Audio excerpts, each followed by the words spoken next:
কে ওখানে?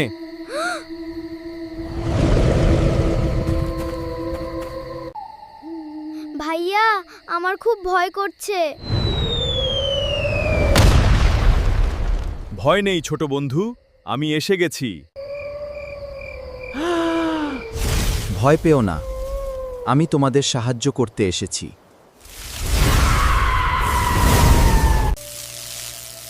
আমি কাউকে ভয় দেখাতে চাই না, আমি শুধু আমার পুরনো বাড়ির পথ খুঁজছি। চিন্তা করো না, আমরা সবাই মিলে সাহায্য করব। চিন্তা করো না, আমরা সবাই মিলে সাহায্য করব। আমি কাউকে ভয় পাই না, তোমরা সবাই মিলে আমার পুরনো বাড়িতে পৌঁছাতে সাহায্য করবে। ধন্যবাদ বন্ধুরা।